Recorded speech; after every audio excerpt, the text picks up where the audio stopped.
여러분 안녕하십니까? 누리PD입니다. 자, 지금 이 시각 현재 한남동 대통령 관저 주변인데요. 공수처 대통령 관저 앞 도착, 체포영장 집행 임박, 어, 1월 3일 오전 시간인데요. 자, 이 상황이 상당 기간 대치될 것으로 보입니다. 현장을 이제 쭉 이렇게 제가 둘러본 여러 이제 그 유튜버라든가 어떤 그 뉴스를 제가 이렇게 종합해 보면요. 상당히 많은 기동대 인원이 왔다라고 이제 보여지고요. 약 한 2,000명 정도, 그 정도 온 것 같습니다. 그 이상도 올 것 같아요. 좀 있으면은. 그런데 그들 모두가 대통령을 체포하는 인원이냐? 그건 아닌 것 같아요. 제가 볼 때. 여기 지금 엄청나게 지금 예민한 상황이잖아요. 어떤 뭐 충돌이 일어날 수도 있고 그 불상사를 미연에 막아야 될 의무, 책임이 이 기동대에 있습니다. 저는 일종의 질서 유지 이제 이 병력들이 많이 왔다라고 보고요. 이 모든 어떤 그 경찰 병력들이 전부 기동대하고 합쳐서 대통령을 향해서 체포하러 들어가는 그 경찰로 보지 않습니다. 경찰이라고 똑같지 않아요. 하나의 경찰을 보면 안 됩니다. 그런 모든 것을 기동대 보고도 뭐 명령을 내리면서 그쪽으로 가서 체포하는 데 들어가 이렇게 말할 수가 없는 거예요. 공수처가 요청한 그 사안이 있을 겁니다. 거기서 움직일 수 있는 체포조는 소수입니다, 사실은. 그렇게 큰 병력이 아니고 요 대부분의 기동대 병력들은 외곽에서 혹은 어떤 분쟁이 예상되는 그 지역에서 질서 유지 이것을 제1의 목표로 지금 들어가 있다. 그래서 많은 인원이 필요하죠. 오늘 저쪽에서 민노총이 지금 온다 그러죠. 이제 그게 이제 낮 시간이 오후 시간이 될 것 같은데 그런 것과 연결해서 대규모 이제 이 경찰들도 모이는 것 같습니다. 자, 아무튼요. 그런데 지금 돌아가는 상황을 보게 되면 대통령을 지킬 수 있을까라는 의구심을 갖는 분들도 일부 있는 것 같은데 저는 확신합니다. 대통령은 무사합니다. 일단 너무 걱정하지 마십시오. 예전에도요. 경찰 체포조가 뭐 특정한 집단 혹은 그 건물 속으로 진입해서 무언가를 체포하려고 시도한 적이 여러 번 있거든요. 뭐 민노총이라든가 MBC라든가 이런 데가 있어요, 여러분. 그렇지만 체포조가 들어가서 그 노조가 막아버릴 때 그거 뚫고 들어간 적이 한 번도 없습니다. 뚫어보려고 했죠. 뚫을 수가 없습니다. 뚫다가는 엄청난 그 불상사가 일어나요. 그래서 몇 번 시도하다가 다 이제 물러가고 그랬었는데 나중에 협상을 통해서 이제 스스로 걸어 나오게 했었죠. 근데 대통령이 자발적으로 걸어 나올 가능성은 없다라고 보면은 이제 이런 경호 체계가 있습니다. 대통령은 원래 이렇게 3중 경호를 한다 그러죠. 초근접 경호는 여기 바로 이제 경호처 직원들입니다. 우리나라에서요. 최강의 특공대라고 해도 과언이 아닙니다. 전부 일당 10, 일당 100의 특공대들이죠. 여기 경호처 인원이 정확히 몇 명인지 이렇게 잘 알려져 있지 않지만 통상 400에서 500명 그 정도인데요. 문재인이라든가 이명박 대통령, 박근혜 대통령 경호 인력을 빼버리면 여기 약 한 400명 정도가 남아있지 않겠나 저는 그렇게 봅니다. 400명 정도, 350명에서 400명 정도. 그 숫자가 적은 숫자가 절대 아닙니다. 전부 다 일당 10 이상의 350명에서 400명 정도의 여기 경호처 대통령을 지키는 병력들이 있는 겁니다. 자, 근접 경호를 또 경찰이 또 담당하고 있고요. 약간 외곽인데 더 외곽은 이제 군이 이제 담당하는 거죠. 그리고 요 3중으로 철통 방어를 하고 있는데 지금 현상적으로는 여기 초근접 경호, 경호처 앞에까지 간 거죠. 그런데요. 중간에 있는 근접 경호, 경찰이라든가 그 밖에 외곽 경호, 군 이런 것은 뭐 하느냐라고 이제 다들 이제 이야기할 수 있을 텐데요. 지금 상황에서 뉴스에서는 아직 나타나지 않았어요. 여기 이제 근접 경호 경찰 101단, 202단인데요. 그리고 외곽 경호 군. 이 사람들이 지금 움직이고 있느냐라는 것을 이제 뭐랄까 조금 궁금해할 수가 있는데요. 현 시점에서는 이에 대한 뉴스로 나타난 게 없어요. 그래서 이들이 가만히 있을까 수수방관할까? 이들은 절대로 대통령 체포조에 들어가지 않습니다. 자신들의 직무 자체가 대통령을 보호하는 것을 뭐 알파요 오메가로 여기는 그 이제 이 조직이기 때문에 이들은 대통령을 구하면 구했지 이들이 대통령을 체포하러 들어갈 일은 없어요. 경찰이라도 다릅니다. 그렇게 자, 외곽 경호군도 있고요. 저는 개인적으로 경호처장이 요청을 할 경우에 이 경찰도 움직일 것으로 봅니다. 대통령을 지키는 쪽으로 올 수도 있다라는 거죠. 경호처 직원들만 대통령을 지키는 병력이 아닐 수도 있다. 왜 그런가 하면은 법 자체가 그렇게 되어 있습니다. 조직 자체가. 대통령 수호가 여기는 뭐 그야말로 천직입니다. 그 직분입니다. 그래서 그것을 망각하고 다른 이유를 갖고 대통령을 가령 이렇게 방관한다거나 대통령을 체포하러 간다거나 이렇게 하는 일은 생기기 어렵다라고 이제 보는 거죠. 방관할 가능성이 사실 없잖아. 조금은 있지만 경찰은 그렇지만 여기서 경호처에서 어떤 요청을 할 때는 여기도 움직일 것이다라고 보는 거죠.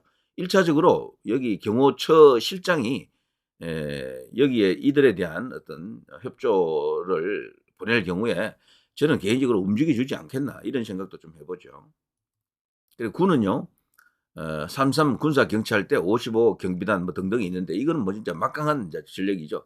여기도 저는 움직일 수도 있다라고 봅니다. 대통령이 위험하다 싶으면 얼마든지 경호처에 지원 요청을 이 사람들이 수용할 가능성이 크다라고 보는 거죠.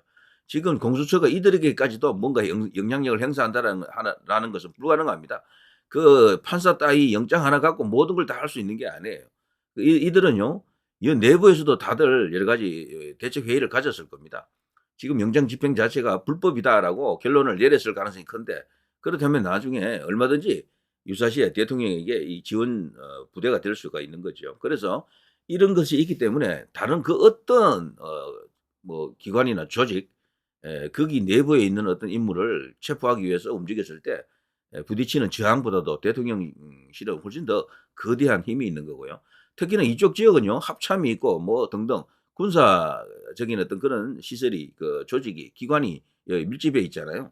이 군사 보호 지역입니다. 함부로 들어갈 수도 없어요. 그래서 대규모 여기 체포조가 들어갈 수도 없습니다. 소수의 인원들이 체포하기 위해서 어떤 행정적 액션을 취하겠지만 민노총이 지금 오늘 와서 뭐 여기서 뭐 대통령을 드러낸다, 체포한다라고 떠들고 있는데 불가능합니다. 여기 못 들어가요. 전부 거의 불법입니다. 이 체포 영장보다도 더 무서운 게 법입니다. 법. 여기는 기본적으로 대통령뿐 아니고요. 국방부 등 다른 여러 주요한 그런 시설들이 있잖아요. 이쪽에 들어가다가는 전부 법에 걸린다라는 거죠. 그거 채정해가지고 나중에 전부 다 콩밥을 먹일 수도 있습니다. 여기 함부로 들어갈 수 있는 곳이 아닙니다. 이제 그런 것이 있기 때문에 민노총이 지금 떠들어대는 것은 뻥카다라고 이제 봐야죠. 자, 지금 국민이 말이죠. 유리하게 나타나고 있습니다. 지금 해외 외신들이 처음에는 대한민국이 저 선진국이고 잘 사는 부유한 나라인데 무슨 생뚱맞게 겸영이냐 이런 분위기였는데 지금은 그게 아니에요. 와, 한국이란 나라가 남북으로 분단된 나라인데 이들이 친중 세력들, 종중 세력들, 그리고 공산주의자들 그런 식으로 이제 보도하는 언론이 이제 굉장히 늘어나고 있다 그래요. 특히 미국 내부의 이제 그 분위기가 윤석열 대통령이 오히려 민주주의를 지키는 세력, 저들이 바로 민주주의를 파괴하는 세력 그렇게도 지금 보기 시작했다라는 거죠. 그리고 특히나 이 부정선거 이슈 여기도 나오죠. 한국이 이렇게 stop the steal 요거 말이죠. SS 스틸 베너스 이런 걸 걸어놓고 이제 부정선거 이슈에 대해서 윤석열 대통령을 이제 이렇게 탄핵 반대 외치면서 지키기 위해서 지금 대규모 군정들이 움직이고 있고 여론 전체도 지금 대통령에게 에, 다시 보수 결집 같은 것을 통해서 대통령을 지키자 구하자라는 그런 움직임이 일어나고 있다라고 보도하고 있는 거죠. 그래서 시간이 갈수록 윤 대통령이 유리해진다 이런 환경은요 그렇게 볼 수가 있습니다. 이재명이 지금 민주주의자가 아니에요. 민주주의를 파괴하는 그리고 범죄자로 지금 알려지고 있죠. 지금 전과가 도대체 몇 개입니까? 올라스모금 재판을 받는 인물이 자칫하면 대통령이 될 수도 있다. 이런 게 다 드러났고 북한하고 지금 대북 송금건으로 걸려 있고 그리고 중국과도 이상한 관계다라는 것이 미국엔 다 알려져 있습니다. 지금. 그래서 이 이재명을 그대로 방치할 가능성이 없어요. 서방진영에서 이재명에 대해서 뭔가 엄중한 어떤 조치를 할 가능성도 크다. 그래서 이재명이 지금 똥줄 타는 겁니다. 빨리 끝내려고 하는데 이게 쉽지 않네. 체포는 고사하고 지금 이러다가는 이재명이 먼저 죽게 생겼다. 이런 것도 있죠. 자, 국민의힘 윤 대통령 체포영장 발부 불법이다. 판사 탄핵을 검토한다. 물론 국민의힘 자체적으로 탄핵할 수 있는 숫자는 안 돼요. 그렇지만 이거 자체가 엄청난 효과가 있는 거죠. 국민의힘 드디어 자 정신을 좀 차리는 사람들이 나오죠. 이 중에 이제 이게 친윤 핵심들이 있었죠. 유상범 뭐 의원도 그렇고 등등 여러 사람이 지금 나서서 움직이기 시작했습니다. 탄핵은 못한다 하더라도 탄핵 이 발의를 해 놓으면은 이걸로 이슈화를 할 수 있잖아요. 그러면서 이 충분히 저들이 대통령을 지금 끌어내리려고 하는 저들이 바로 내란 세력이고 그들이야말로 오히려 우리나라의 반국가 세력이다라는 것을 이제 각인시킬 수가 있습니다. 이거 정치적 효과가 굉장히 클 것으로 보입니다. 이번에 체포영장 내린 그 판사, 서부지법의 부장판사 아닙니까? 그 사람이 우리 법 연구회 회원인데다가 거기다 또 호남 출신인데다가 특히나 또 한 가지는요. 거기 서부지방법원에 있는 법원장 그리고 거기 있는 부장판사 2명이가 요번에 민주당이 헌법재판관 후보로 추천했잖아요. 자, 그중에 한 명은 일단 최상목 권한 대행에 의해 가지고 보류된 것이고요. 한 명은 이번에 이제 임명이 됐습니다. 그래서 정식으로 8인 헌재가 지금 가동 중에 있죠. 그걸 보더라도 이거는 완전히 커넥션이고 어떤 카르텔이죠. 짜고 치는 겁니다. 이런 그 그림까지 다 그리고 있었던 거지, 그들이, 민주당이. 그래서 거기에서 2명을 뽑아온 겁니다. 거기에 있는 판사는 당연히 그 조직의 이제 논리랄까 그런 속에 이제 조금 이렇게 부안해동했을 수도 있지만 본인의 성향이 또 원래 그랬을 수도 있고요. 절대로 이번에 이걸 갖고 체포영장을 발부하면 안 되는데 예외 조항을 스스로 만들면서까지 그 스스로 만든다라는 것은 본인이 법을 만든 겁니다. 법을. 아니 영장판사가 무슨 법을 다 만듭니까? 법대로 이렇게 판단을 해야 될 사람이 뭐 형사소송법 110조, 111조를 예외로 한다 이런 어떤 헛소리를 해가면서까지 이번에 대통령에 대한 체포영장 그리고 거기 압수수색 영장을 이렇게 발부했잖아요. 대통령이 있는 곳에서는 그리고 군사보호시설 안에 있는 여기는 함부로 그렇게 압수수색할 수 있는 게 아닙니다. 예? 너무도 많은 위험한 기밀이 있기 때문이죠. 자, 그런데도 불구하고 우리나라 모든 언론들이 대통령을 내란이다, 내란 수괴다라면서 그냥 몰아붙이니까 그 분위기에 휩쓸려 가지고 지금 뭔가 다소간의 착오 이런 게 있었지만 시간이 지나면서 이게 뒤집어지고 있는 거죠. 지금 대통령 쪽에서 이제 반격을 하고 끝까지 싸우겠다 그러니까 드디어 대통령 중심으로 거대한 세가 지금 형성되고 있습니다. 이게 정말 가장 결정적인 상황이다라고 보는 거죠. 국민의힘이 드디어 이제 정신 차리는 일부 의원들이 나타나고 있습니다. 저는 여기 인물 가운데 있는 유상범 의원 그리고 제일 왼쪽에 있는 장동혁 의원 이분들이 앞으로 일당백이 될 것으로 봅니다. 장동혁은요 완전히 이제 애국 투사로 이제 변모하는 것 같더라고요. 자, 여당 법사위원 윤수색영장 발부 판사 탄핵 여부 검토 대단히 잘하는 일입니다. 여기 보면은 조배숙 의원도 여기 있죠. 등등 이들이 앞으로 큰 일을 할 것이다. 그리고 이런 사람들이 계속해서 늘어납니다. 국민의힘이 돌아올 수도 있어요. 잘하면은 위화도 해군처럼 말이죠. 해군을 할 수가 있습니다. 지금은 대통령과 멀어지는 쪽으로 갔잖아요. 대통령이 끝났다고 보고 구할 수 없다. 어차피 이제 버릴 패는 미리 버린다. 이런 분위기가 있었거든요. 그러면서 조기 대선 모드로 갔었는데 그런 분위기가 있었는데 이게 뭐야? 지지율이 완전히 다르네. 박근혜 대통령 때는 지지율이 떨어져서 뭐 완전히 끝나버렸는데 대통령 지지율이 막 올라와서 이제 눈앞에 40이야. 이미 40 넘었다라는 주장이 많습니다. 여론조사 기관들이 이 조사를 잘 안 해서 그렇지 벌써 3개 나왔잖아요. 30% 3개 나왔지 않습니까? 지금 최근에 나왔던 거는 37%에 가까운 뭐 몇 퍼센트 나왔잖아요. 이 다음 여론조사는 무조건 40 넘는 숫자야. 이거는 대통령이 1년 전 지지율보다도 높은 거예요. 깜짝 놀란 거야. 탄핵 전 지지율보다도 훨씬 높은 지지율이 나왔고 심지어는 국민의힘 지지율보다도 더 높게 나와. 이렇게 되면 국민의힘은 지지율 보고 움직이는 집단이죠. 여기는. 원래 정치인들은요. 지지율 보고 움직이는 겁니다. 옛날부터 정동영도 그런 말 했잖아요. 지지율 이기는 선수 없다. 지지율이 깡패입니다. 지금도 예전에도 여전히 유효한 그런 어떤 현상이죠. 드디어 국민의힘도 정신 차린다라는 것보다는요. 대통령이 죽지 않았다라는 걸 이들이 이제 눈으로 확인하는 거죠. 앞으로 추가로요. 그런 여론조사가 몇 개만 더 터지면은 국민의힘이 돌아옵니다. 그러면 진짜 그때부터 본격적인 대여론전을 할 수가 있겠죠. 자, 이런 거 보면 이 얼마나 좋은 상황입니까? 출국 금지령에 트럼프 취임식도 불참 검토. 자, 민주당은 자체적으로 무슨 사태가 일어날지 모르기 때문에 소속 의원들에게 전부 검정령을 내렸잖아요. 그런데 얼마 전에 김문수 의원이 있죠. 민주당 김문수 의원. 이 사람이 이런 검정령에도 불구하고 출검령이죠. 일종의. 미국으로 날아갔잖아요. 그래서 논란이 되니까 그 사람이 뭐 자신의 페이스북으로 SNS를 통해서 사과문을 발표했는데 놀라운 것은 우리나라에 지금 귀국했다라고 하는데 아직도 얼굴이 공개되지 않고 있습니다. 요건 제가 다른 시간에 한 번 더 언급을 하도록 하고요. 놀라운 일입니다. 지금 일각에서는 그 김문수 의원이 부정선거 관련된 엄청난 자료를 갖고 있었다. 그 사람이 미국으로 갔다. 뭐 이런 주장도 있고 또 그거를 또 저쪽 좌파 쪽 중심으로 이야기하는 사람들은 이재명이 비밀 특사다, 밀사다 이런 말 하는데 그게 말이 안 돼요. 그러면 이재명이가 왜 그 사람 보고 징계하라고 그럽니까? 김문수 의원을 징계하라고 벌써 징계 요청해 놓고 있는데 그건 아닐 겁니다. 자, 이재명 출국 금지령에 야당 트럼프 취임식도 불참 검토.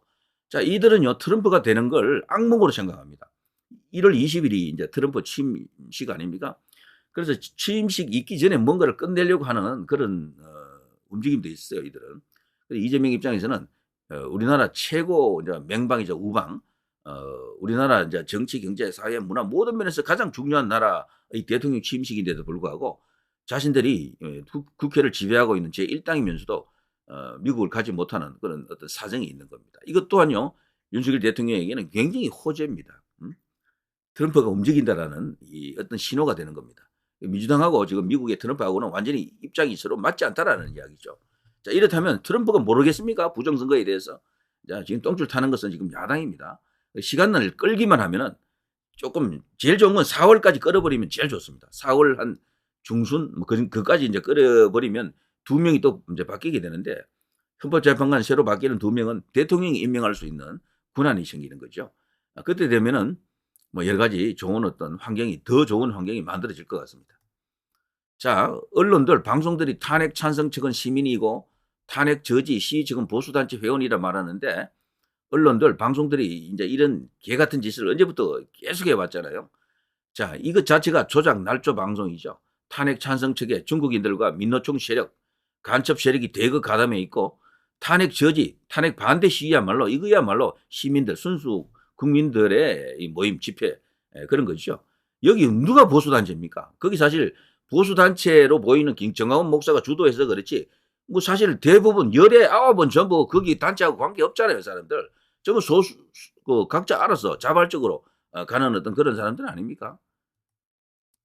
자, 어제거나 8인 체제 가동 시작됐습니다. 헌법재판소 윤탄핵 2차 변론 준비기일 연다 이렇게 돼 있죠. 이제 심판 정족수 문제는 해결됐죠. 원래 7명 정도는 되어야 한다라는 그런 게 중론이었었는데요. 자, 어쨌거나 이건 해결이 이렇게 되고 말았고요. 이미 이제 뭐 이 배는 떠난 것 같습니다. 권성동도 이미 뭐 끝난 일이다 이러더라고요. 이걸 이제 뒤집으려고 하면은 헌법재판소에 이걸 다시 청구를 해야 돼요. 이걸 무효화해 달라고. 근데 헌법재판소가 자체적으로 이걸 무효화해 줄 가능성이 있을까 싶습니다, 저는. 그렇게 해볼 필요는 있겠죠. 저들이요, 6명보다는 8명으로 하면 자기들도 부담이 좀 적다라고 생각할 수도 있어요. 각자. 자, 이렇게 되면요, 윤석열 대통령이 임명한 여기 한 사람이 있죠. 이 사람이 이제 주심 재판관인데, 이 사람이 원 오버 댐이 되면 안 됩니다. 절대적으로 그건 뭐 나쁘겠죠. 이 중에서도 이 사람과 함께 갈 수 있는, 그런 어떤 우군화할 수 있는 헌법재판관들이 많이 나와야 될 텐데요. 그렇게 되자면 시간을 끌어야 됩니다. 시간을. 그래서 대통령이 지지율 50% 돌파라고 하는 기적을 만들어야 됩니다. 그러면 이분들이 꼼짝을 못할 것 같아요. 지금은 대통령을 구할 수 있는 것은 미국으로부터 오는 부정선거 이것이 이제 제일 좋지만 이게 만일에 아주 늦게 온다거나 이게 혹시 없을 경우도 상정해서 말이죠. 국내 정치에서 대통령을 구할 수 있는 어떤 힘을 만들어야 됩니다. 그 힘은 지지율로부터 나옵니다. 지지율이 없으면은 아무리 광장에서 많은 사람이 모이고 그래도 그거 안 됩니다. 그걸로는 대통령을 구하지 못해요. 물론 그것도 필요하지만 예, 대통령 중심으로 계속해서 범보수가 뭉치면서 심지어는 중립층까지도 따라올 수 있게끔 그러면서 지지율 확장을 계속해 나가야 됩니다. 국민의힘도 덩달아 지지율이 올라가면서 소속 국민의힘 의원들이 신이 나서 대통령을 구하자 이런 식으로 움직일 수 있도록 해야 됩니다. 국민의힘 너희들 꺼져. 이제 너희들하고는 끝났어. 이런 태도는 좋지 않습니다. 지금 대통령 지지율 올라오면요. 저절로 따라옵니다. 이 사람들은. 야같지만 요게 생리적이죠. 옛날부터 한두 번 이런 적이 있었던 게 아닙니다. 자, 아무튼 전체적으로 상황 돌아가는 걸 보면은 오늘부터 뭐 며칠간의 고비가 있어 보이긴 하지만 저는 결국 이제 대통령 경호처에서 잘 막아낼 것으로 봅니다. 어쩌면 우리 이제 이 현장에서 대통령을 지키려고 하는 외국 시민들을 뚫는 것조차도 버거울 겁니다. 어쩌면은 뚫린다 하더라도 결코 대통령을 그들이 강제로 이렇게 체포해 갈 수는 없다. 저는 확신합니다. 자, 오히려 그들이 나중에요.